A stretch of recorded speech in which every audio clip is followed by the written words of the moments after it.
Oh là les gars, aujourd'hui on se retrouve pour une nouvelle vidéo, un nouveau type de vidéo. J'ai décidé de faire un type de vidéo qui s'appellera Entre nous. Et c'est des vidéos genre vraiment posées du coup, où il y aura toujours ce fond que vous voyez, peut-être qui changera un peu.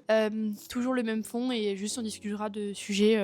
Et j'aimerais bien que ce soit un type de vidéo qui soit récurrent, enfin qui sorte type une fois par semaine. N'hésitez pas à me donner des sujets à aborder ou quoi que ce soit. Et le sujet de la vidéo de aujourd'hui du coup, ce sera les études. Tout ce qui est études, réorientation, post-bac, vie étudiante, etc. Parce que j'ai des choses à dire.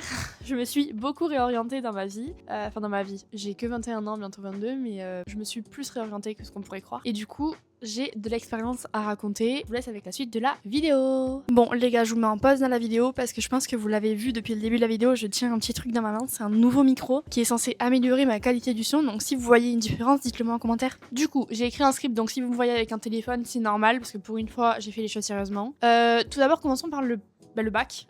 J'ai obtenu mon bac avec mention bien. J'avais de bons résultats scolaires. J'étais première de ma classe en terminale.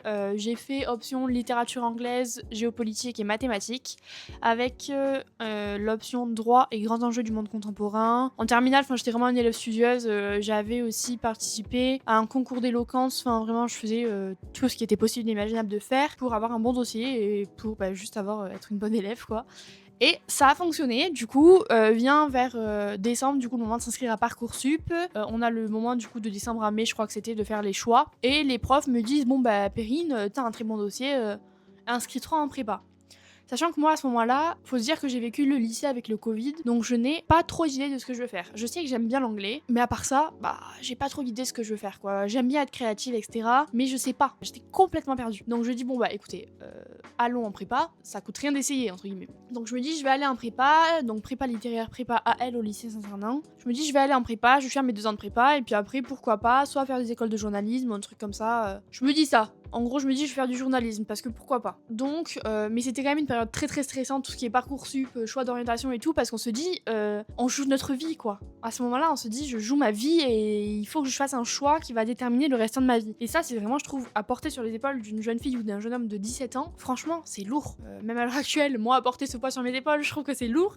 Alors à 17 ans, en sortie de lycée, en plus avec tous les changements de tout ce qui peut être déménagement, aller dans la vie étudiante et tout, c'est vraiment compliqué. Du coup, j'ai été acceptée en prépa littéraire à Saint-Cernin, donc à Toulouse, sachant que moi j'habite là à 1 heure de Toulouse, donc c'était pas hyper loin, ça au moins ça m'a pas trop changé, on va dire. Et j'avais tous mes copains qui allaient à Toulouse, donc ça c'était plutôt cool. On a eu une réunion de rentrée en début juillet, je crois, et une deuxième réunion de rentrée en fin août. Donc en début juillet, c'est pour te donner tes devoirs estivales. Sachant qu'en prépa littéraire, en gros, t'as une quinzaine de livres à lire dans l'été, t'as des devoirs à faire en géographie, en pleine matière, pendant l'été. Donc au début, bon, j'arrive pas à tout lire pendant l'été, alors que bon, j'adore lire, mais voilà, je m'en inquiète pas non plus des masses. Le premier jour arrive, c'est cool, le lycée est incroyable, j'ai un appartement avec mon chéri, tout va bien. En gros, tout devrait bien se passer. Je fais jusqu'aux vacances de la Toussaint en prépa, et c'est vrai que c'est très stressant.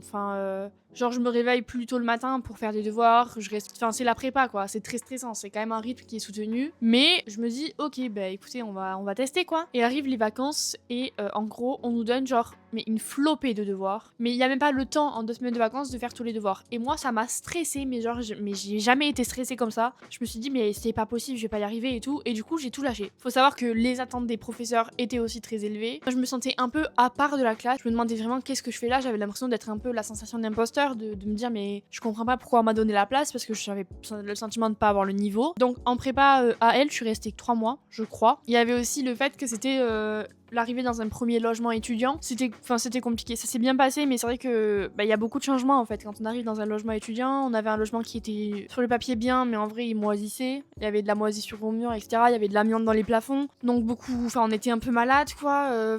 C'était pas évident, et en fait il y avait beaucoup de choses qui étaient compliquées, et plus les cours.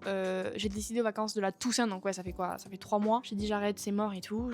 J'ai pris la décision, j'arrête, j'y retourne pas, parce que j'étais vraiment au fond du trou. Genre ça me déprimait vraiment. vraiment. Heureusement, avec la prépa, on était obligé de s'inscrire en fac au cas où on abandonnait, ça m'a bien servi du coup, puisque ma première réorientation s'est donc fait en fac LEA, donc langue étrangère appliquée anglais-russe. Je suis arrivée du coup en novembre et ça s'est pas non plus très bien passé. Là, je pense que les facteurs étaient pas regroupés. Enfin, je suis arrivée en novembre du coup, tous les groupes d'amis étaient déjà faits, donc j'avais pas de potes quoi. Mon logement était pourri et franchement, les cours étaient pas non plus. Enfin, j'ai pris russe parce que j'étais obligée, mais là aujourd'hui à l'heure actuelle, je sais vous dire qu'une phrase en russe, donc j'ai rien retenu. Et j'ai pris russe parce que je suis arrivée en cours d'année et que espagnol c'était full. J'avais pas le choix que de prendre russe, donc je suis arrivée dans un cours où il y avait déjà 3 mois de cours de russe, ce qui est énorme, on se rend pas compte. La fac c'est vraiment particulier, il faut être hyper autonome. Puis il y avait aussi la déception d'être partie de la prépa quoi, je me sentais un peu comme une bouse, on va pas se mentir. Je me disais mais je suis vraiment nulle d'être partie, en plus j'étais la première à avoir quitté le navire de la prépa, c'était pas évident et j'y suis pas restée longtemps honnêtement. Inscrite j'y suis restée beaucoup, presque un an du coup, mais je suis pas restée longtemps sur les bancs de la fac, je venais pas du tout à la fac en vrai. Franchement ouais, ça a fini où j'ai arrêté de venir et voilà. Donc j'ai arrêté de venir mais je me suis dit, moi faut savoir que l'avenir me stresse beaucoup, donc je me suis dit ma belle t'arrêtes de venir mais tu ne vas pas rien faire de ta vie, donc dépêche-toi de trouver ce que tu veux faire entre guillemets. Et il faut savoir qu'à ce moment là du coup je faisais beaucoup de management sur les jeux vidéo, donc j'étais manageuse d'équipe de jeux vidéo, comme vous pouvez le voir dans la vidéo sur la LAN si vous l'avez vu. À ce moment là je me disais c'est trop bien et tout, je manageais des équipes, j'adorais ce que je faisais et je me suis dit je vais faire un diplôme qui juste me permet de mieux faire ça. Donc j'ai fait un BTS support à l'action managériale du nom, donc c'est BTS SAM, que j'ai fait en alternance. Donc j'ai pris la décision, tout s'est enchaîné très vite, j'ai pris la décision en avril de faire ça, j'ai commencé les entretiens pour l'alternance, en avril j'ai eu mon alternance pour septembre du coup, et j'étais ok avec l'école et j'étais ok pour tout à partir de septembre quoi. Et donc je commençais le travail le 16 août 2022, si je me rappelle bien. J'ai été pris du coup dans un centre de formation en tant qu'alternante à Toulouse. Comment dire que c'était très bien au début et puis après c'était un peu la descente aux enfers au fil de l'année. Donc les cours, moi je m'attendais, j'étais fan d'Excel, mais j'avais pas du tout cet aspect relation client, RH, etc. Ça m'intéressait pas plus que ça. C'était pas. Je me suis embarquée là-dedans sans vraiment trop savoir où j'allais. J'ai vite réalisé que ça me plaisait pas. J'ai réalisé ça en octobre. Après, mes parents m'ont gentiment dit bon, à un moment donné, faut que tu aies un diplôme, donc tu vas finir. J'ai fini. Spoiler alert, j'ai fini, j'ai obtenu ce diplôme.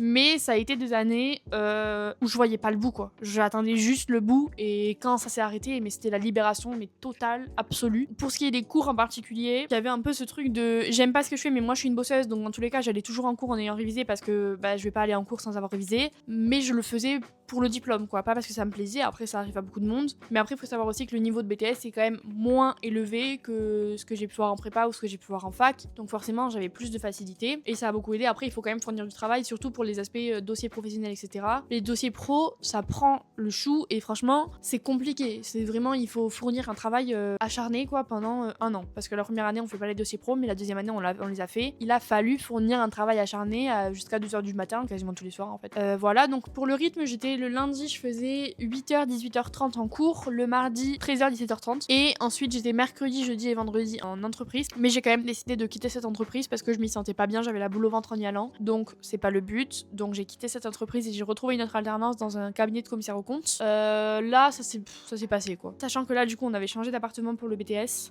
Pendant le BTS, on a changé d'appartement. On est allé dans un appartement qui était beaucoup mieux et on l'a quitté un an après parce que du coup, mon chéri changeait de voie aussi et qui partait à Rodez. Et du coup, moi, je suis repartie chez mes parents. Donc j'étais à 1h de mon lieu de formation et je faisais les trajets matin et soir. Donc ça aussi, ça a joué sur le fait que j'en avais marre quoi, j'en avais ma claque. Donc je vous avoue que quand ça s'est fini, j'étais plus qu'heureuse, j'ai passé mes examens, ça s'est très bien passé, après je savais ce que je faisais mais ça me plaisait pas. J'aurais pu continuer en bachelor RH et après en master RH et faire ça, mais le problème c'est que j'ai pas envie de faire un métier qui me plaît pas. C'est peut-être un défaut mais j'ai vraiment pas envie de faire un métier qui me plaît pas. Du coup j'ai arrêté et je me suis dit que j'allais m'orienter en BTS diététique. Du coup j'ai fait un BTS diététique, j'ai commencé un BTS diététique avec le CNED là en septembre de cette année, en septembre 2024.